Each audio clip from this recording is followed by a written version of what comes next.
to Five Questions with. I'm managing editor of PRNEWS, Nicole Schuman, and it has been a wild news year for groceries, the costs, the recalls. So we've got a well-timed Five Questions with for you this month. We want to welcome Jon Arons, Communications and Community Relations Manager at Giant. And if you live in the DC, Maryland, Virginia, Pennsylvania areas, you may be familiar with Giant as your grocery store. It's an entity which is so important to so many. So we're happy to have Jon on. Welcome. Thanks for having me. Question one, we're just going to get right to it. Uh, Food recalls have become almost routine news this year. There's cyclospora outbreaks, there's salmonella scares, store brand products pulled from shelves. I think this week some glass was found in frozen fruit bars. Yikes. So when a recall hits, and it's not your guys' responsibility, but when it hits, what does your communications response look like in the first 24 hours? Yeah, well, as a food retailer, our biggest priority is the health and safety of our customers and our associates. So food recalls, it may be something from a manufacturer or an issue like that, but for us as the local retailer, we take immense responsibility in supporting food recalls. And in a recall situation, you want to have speed. Speed builds confidence that you're being timely with it, but accuracy protects trust, and it's a balance of both. So anytime, it's been a very eventful year, but so is every year when it comes to food safety. But our first priority is to make sure that we are meeting with the teams that support. So in the first few hours, we're working with our food safety team, our merchandisers. We're working with store operations to ensure that we have accurate information before we start communicating publicly. Because we may see things in the news and it may start building like, hey, I'm seeing this. But unless that vendor or that merchandiser is coming to you and saying, this is, for example, what Taylor Farms is saying, that's what's most important, is getting the information from the manufacturer. Once we understand what's happening and what's going on, we have a process in place that involves multiple channels to inform customers of what's happening. Depending on the class recall, so something very serious like a class one, we're instantly going to have in-store signage where those items may be. Those items are being pulled and they're being signed, communicating what's going on. We put updates on our website. Or if it's a major recall announcement, nothing that we've had to deal with as Giant Food this year, but in years past, we've even had to do press releases because it's been so timely and so important that we instantly need to get information out to the media, or we're correcting information that they may be putting out that we want to make sure is accurate. Um, and then, it becomes really into the monitoring, making sure that, customer care has everything that they need, that our social media team has the talking points that they need, that if we have an agency partner, my agency knows what's going on and we're monitoring and we're responding in a timely manner. Yeah, that's interesting. I was, just wondering how the process works because, obviously this is something that, you guys are prepared for, you've, dealt with before. But yeah, I was wondering like where exactly the information comes from, for you guys to be like, okay, we need to like put this plan into action. And it seems like you're, the actual brands, like the distributors, that seems like where you're getting your information from. Yeah. Once a manufacturer knows that they have a product recall, we are their customer. So it is up to them to then inform all of their customers. The end user is the consumer. So for the manufacturer, they're not necessarily communicating directly to that consumer. They're communicating to their customers who are the food retailers. And then it's for us to then follow up and make sure that any consumer that may have purchased that item is alerted that item may have been part of a recall. So for us, we have teams that specialize in this. We're able to track customer purchases. We're instantly able to get customer care on the phone to contact those customers. But it's important that we do it in a timely manner. Yeah, I was gonna say, do you guys get questions from customers about the recalls or, We um, do. Customers will reach out to us on social media through customer care. For example, with this recent lettuce situation, people have been reaching out to us on social media asking about our lettuce. Our lettuce doesn't come from Taylor Farms, so it's been a little bit of a different experience for us this summer. But, a few years ago, we had an instance with Boar's Head where it became every day we were making sure that we are responding to customers because it may just be an issue with Boar's Head or it may just be an issue with the Taylor Farm salad, but it's impacting the entire category. So produce is down because of this outbreak, whether we have an item that carries that recall or not. Interesting. Okay, that's interesting to hear. I know we're all hoping that this goes away at some point soon. Yes. I would like a salad. I haven't had one in a while, so. I for for me, I've been eating more salad than ever before because we keep talking about it, and our salad comes from a great local brand that's grown indoors and hydroponically. So I know for a fact that the giant brand Nature's Promise salad is excellent to eat. Good to know. Good to know. Note that. All right, next question. Grocery stores, occupy a unique trust position with consumers. We're kind of talking about that here because people rely on you guys for their family's food. How do you protect that trust when something's gone wrong, and how do you know when it's been restored? We're talking a little bit about that, but do you have more on that? Yeah. Trust is built long before a crisis occurs. It comes from consistently providing safe products, reliable service, being present in the communities that we serve. This year is a special year for us as Giant Food is celebrating 90 years of service in the DMV. So for 9 decades, we have built that reputation of being a grocery store that our community can count on. So it starts with building relationships. For us, we are embedded very deeply into the community that we serve. We have 162 stores around the region. Each one of them has its own specially unique community that store, those associates have built with those customers. So step one is just really building the relationships because when a crisis does occur, you're going to depend and rely on those relationships to come through for you. When an issue arises, for us, transparency is huge, accountability and action.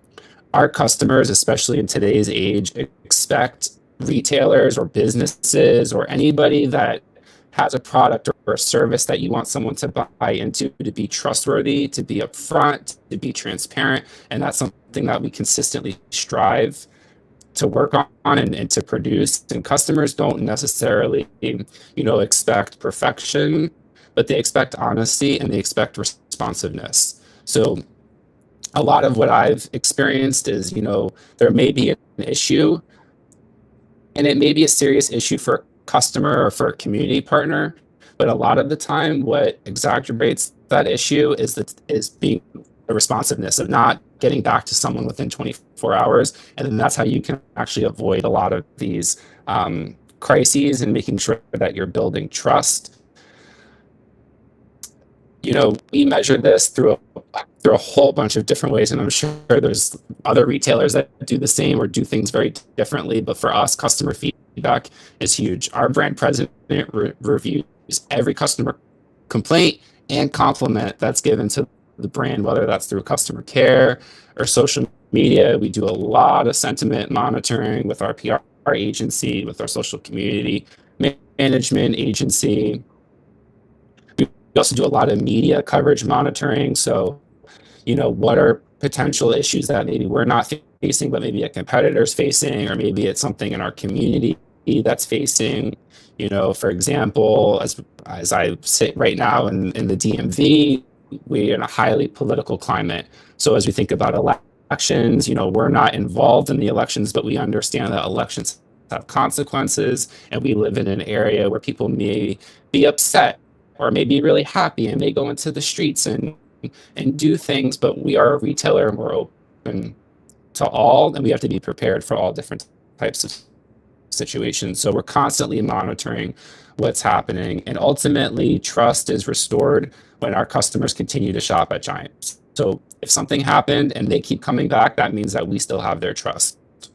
That's good. Yeah, pretty, yeah, makes sense. Makes sense.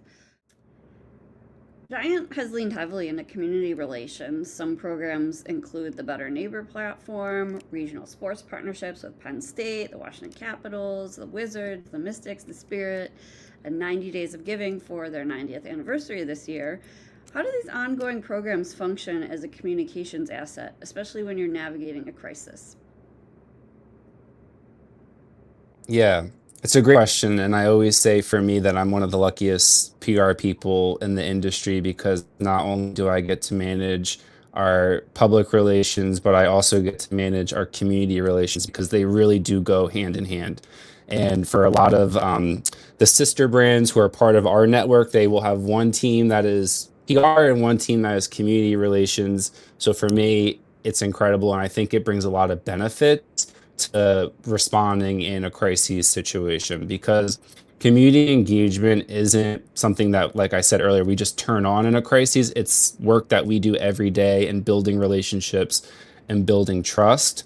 So through a lot of these community partnerships and community giving, our team has the responsibility of representing the brand in terms of the fun part, the donation, the charitable, the helping people, but then we also have the responsibility of supporting the community partner and the community partner in return supporting Giant. So our, commitment reflects, as I said before, 9 decades of being in the community. So as you think about initiatives like food as medicine, hunger relief partnerships, and community charitable programmings, we're demonstrating to our customers that our purpose extends beyond just selling groceries. We're not just the place where you can come to get food and make a delicious meal, but we are truly the heartbeat of the community. Just like the kitchen is the heartbeat of the home, Giant is the heartbeat of the community. And that's what I really love about being able to support our community relations efforts and our PR efforts. Because when a situation does arrive, our team has built a tremendous relationship with these community partners that then can come out and speak on our behalf. Like a quick example, we had a situation with the grocery store where people were unsure of what was happening with the grocery store. And they thought it was closing and it wasn't closing. And it was just communication of the community and what else was happening in that neighborhood. But we tapped our relationships with community partners that we have in this specific area. We said, hey, there's a lot of misinformation that's going on around the store. Let's bring the key stakeholders together at the store and let's have an open, honest conversation so that we all know what's happening with the Giant. Because for them, they love their Giant and they don't want their Giant. They don't want anything to happen to their Giant. And we love that community. It's one of the most important communities that we serve. So by having those partners in that relationship, we were able to get the right people in the right room to have the right conversation and avoid a whole bunch of misinformation and things that would cause chaos for absolutely no reason. Great. So those relationships, like I said, yeah, they create credibility for us. Great. And that leads to my next question. Question four. Community relations is often treated as a nice to have rather than a strategic communications function, as you were mentioning. How do you make the case internally for its value for those that are looking to do that? People want to shop at a place that they feel is invested in their community. We are asking customers to pick between over 30 different retailers in this market. Price is obviously a big reason why people shop. Convenience is a big reason why people shop. Quality is a big reason why people shop. But as we look at millennials, Gen Z, the next generation, they want to shop at a place that they feel connected to, that they feel is supporting them and what their personal values are. So community relations is important because it goes back to building strategic relationships. It's not just about, hey, look at how great we are, look at how low our prices are, or how great the apples are this season, but it's, hey, look at all the things that Giant Food does for me, my neighbors, or for people in my community, and I want to support. You know, one of the Going back to something that we talked about too about measuring and some of the things that we look at.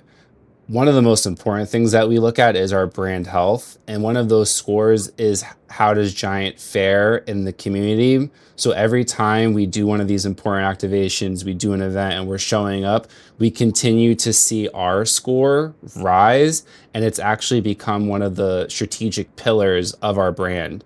So, we have everybody has their strategies and what they work on. But for us, one of our 5 strategic priorities is to continue to build brand loyalty. And a lot of that is done through community relations. And we take a lot of pride in how high our score is when it comes to how does Giant support our community. So it's important, and we get to show the value to the leadership team. And our leadership team understands, as a local retailer with the mission to be the most trusted and loved local retailer in our community, community relations is a building block of that, as well as health and wellness.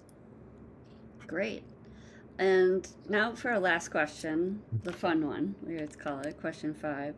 Um, since you work for a grocer, what's always in your cart when you shop? Well, before I even started working at Giant, I loved to grocery shop. I come from hospitality and the restaurant world, and I love to cook.